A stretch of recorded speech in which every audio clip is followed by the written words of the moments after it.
Hello friends, welcome back to our channel all-in-one hashtag subscribe to learn. I hope that you all are fine at your home and it's my humble request to follow the COVID protocols so that you can prevent yourself as well as your family from the COVID infections. So now let's move to our topic. Today we will deal with intercept theorem and I want to inform you that in this video we will deal with only intercept theorem and in the other video means next video we will deal with midpoint theorem. After completing these two theorems, then we will deal with the important questions based on these two theorems. Okay. So now first of all, it is very important for you to understand the intercept theorem and then after midpoint theorem. Because whatever the questions are based on this theorem, for that you have to understand first of all these two theorems. After completing these two theorems, you will be able to solve any type of question based on these two theorems. Okay ये एक तरह से poem जैसा हो गया जिसमें last में rhyming words नहीं होते हैं, वैसे यहाँ पे दीज टू थ्योरम्स. ओके चलिए फर्स्ट ऑफ ऑल हम लोग स्टेटमेंट पढ़ेंगे. पहले स्टेटमेंट को समझेंगे और जब हम लोग स्टेटमेंट को समझ जाएंगे उसके बाद फिर हम लोग इसके प्रूफ को देखेंगे कि इसके प्रूफ कैसे होते हैं. चलिए सबसे पहले स्टेटमेंट पे आते हैं. स्टेटमेंट क्या है?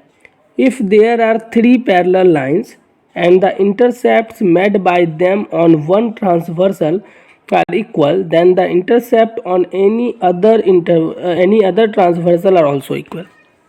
यानी हमें ये प्रूफ करना है कि अगर 3 पैरेलल लाइन्स हैं और उसको इंटरसेप्ट मेड किया जा रहा है, यानी उससे इंटरसेप्ट बन रहा है उस पे, किस पे? तीनों पैरेलल लाइन्स पे. किसके द्वारा? तो एक ट्रांसवर्सल के द्वारा. वो अगर आपस में इक्वल है, इसका मतलब जो बाकी जो दूसरा ट्रांसवर्सल होगा उससे जो इंटरसेप्ट बनेंगे वो भी आपस में इक्वल होंगे. अब सबसे पहले आपके लिए जानना ये जरूरी है कि इंटरसेप्ट मतलब क्या होता है.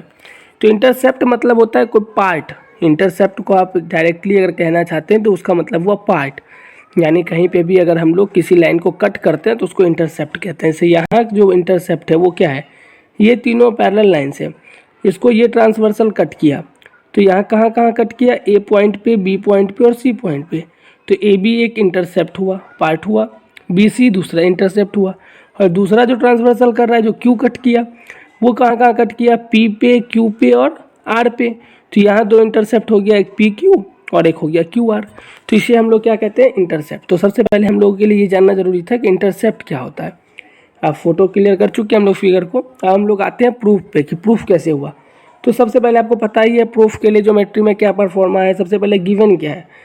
तो 3 parallel lines L M and N are cut by a transversal P at A, B, C respectively such that AB is equal to AC.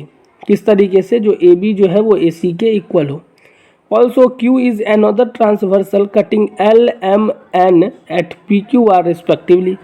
अब जो है वो Q एक another ट्रांसवर्सल है जो L, M और N को PQR पे रिस्पेक्टिवली पे क्या कर रहा है? कट कर रहा है. ठीक, ये हमें 2 पता चल गया है. एक तो हमें पहले ही पता था. अब नेक्स्ट पार्ट क्या है? हमें प्रूफ करना है. क्या प्रूफ करना है? कि P Q is equal to Q R. क्योंकि ये ट्रांसवर्सल आपस में ये इंटरसेप्ट आपस में इक्वल है. ये तो हमें पहले से ही पता था कि ए बी और बी सी इंटरसेप्ट आपस में इक्वल है. हमें प्रूफ करना है जो बाकी 2 इंटरसेप्ट है ये भी आपस में इक्वल है. तो सबसे पहले हमें इसके लिए क्या करना पड़ेगा? कंस्ट्रक्शन करना पड़ेगा. कंस्ट्रक्शन क्या है? Through Q draw a line segment parallel to P meeting at L M N at M Q and N respectively. यानी क्या करना है? ये जो क्यू पॉइंट है यहाँ से एक लाइन हमें पैरेलल ड्रॉ करना है. किसके? इस पी की. ठीक है. और ये मीट करेगा किसको? तो पी को पी क्यू आर को. यानी यहाँ पे पी क्यू आर पे मीट करेगा. ठीक. और कहाँ पे करे? और किस किस पॉइंट पे? तो एम क्यू और एन पे. अब यहाँ पे जो लाइन क्यू है उसका मतलब आप समझ ही रहे हैं कि इस पी के पैरेलल और लाइन क्यू के, आप समझ ही रहे कि ये वाला लाइन क्यू पे, इसके थ्रू क्यू के थ्रू हम लोग कर रहे हैं. और एल एम एन, यहाँ जो एल एम एन है ये तीनों पैरेलल लाइन्स है. एक बार फिर से मैं समझा देता हूँ फिगर को क्लियर करके कि यहाँ हम लोग क्या बात कर रहे हैं. यहाँ हम लोग ये बात कर रहे हैं कि यहाँ पे एक पैरेलल लाइन ड्रॉ किया गया किसके? पी के पैरेलल. कहाँ से? तो क्यू पॉइंट से. और किस पे ड्रॉ किया गया? तो एल एम और एन पॉइंट पे, लाइन पे. और उस लाइन पे वो किस किस पॉइंट पे कट कर रहा है? तो एम क्यू और एन रिस्पेक्टिवली. ठीक है. तो कंस्ट्रक्शन तक क्लियर है. अब प्रूफ देखते हैं. अब प्रूफ में क्या करना है? सबसे पहला, क्योंकि एल एम आपस में पैरेलल है, इसका मतलब ए एम और बी क्यू भी आपस में पैरेलल होगा। कैसे, वो देखिए, ये एल और ये एम आपस में पैरेलल है, तो इसका मतलब ये ए एम और ये बी क्यू ये भी तो आपस में पैरेलल होगा, तो ये भी आपस में पैरेलल होगा। नेक्स्ट पार्ट में आते हैं, इसका मतलब एम क्यू और ए बी आपस में पैरेलल है कंस्ट्रक्शन के माध्यम से।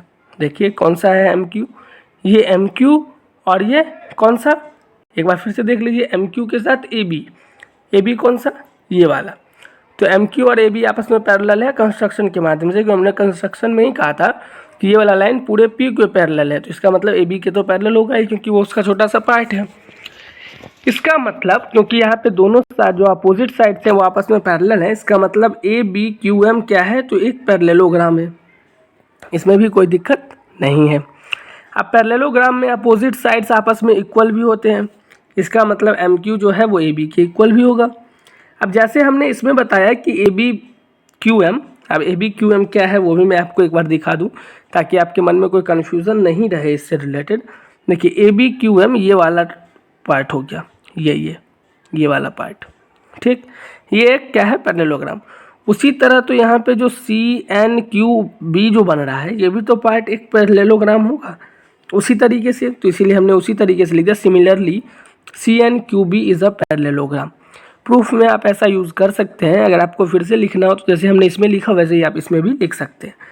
अब उसी तरह से एन क्यू जो है वो बी सी के इक्वल हो जाएगा, क्यों, क्योंकि opposite sides of a parallelogram are equal and parallel. अब देखिए यहाँ पे आपको ये दोनों को हमने क्या किया, तो दो इक्वेशन मान लिया। पहला जो हमने लिखा था एम क्यू ए बी के इक्वल है, और दूसरा जो हमने लिखा था एन क्यू बी सी के इक्वल है।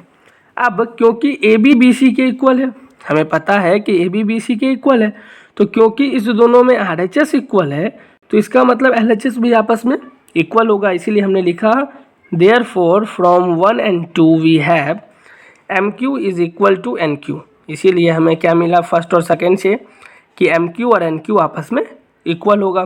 तो हमें अभी क्या पता चल गया, हमें ये एम क्यू और ये एन क्यू ये वाला दो पार्ट हमें पता चल गया। अब थोड़ा सा फिगर को और क्लियर कर लेते हैं, क्योंकि अब जो बात है ये इस दोनों ट्रायंगल के बीच है, यहाँ जो एक ट्रायंगल बन रहा है और यहाँ जो एक ट्रायंगल बन रहा है, तो इस दोनों ट्रायंगल के बीच में क्या बात है वो देखिए। दोनों में हम लोग कॉन्ग्रुएंसी प्रूफ करेंगे। यहाँ देखिए कौन कौन सा ट्रायंगल, एम पी क्यू, आसानी से आप देख सकते हैं एम पी क्यू ये वाला ट्रायंगल, और दूसरा कौन सा है, तो एन आर क्यू, इसको भी आप आसानी से देख सकते हैं यहाँ पे एन आर क्यू को, यहाँ एन आर क्यू को। अब इस दोनों ट्रायंगल में देखिए एम क्यू और एन क्यू आपस में इक्वल है, ये तो हमने तुरंत अभी प्रूफ किया है। और एंगल एम क्यू पी और एन क्यू आर जो है वर्टिकली अपोजिट एंगल से इक्वल है, और पी एम क्यू और आर एन क्यू जो है वो अल्टरनेट इंटीरियर एंगल से इक्वल है।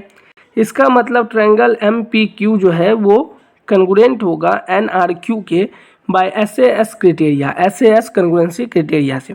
और हम लोग जानते हैं कि जब कोई दो ट्रायंगल आपस में कंग्रुएंट होता है तो सीपीसीटी से हमें जो बाकी तीन पार्ट बचे होते हैं वो भी आपस में इक्वल मिलते हैं।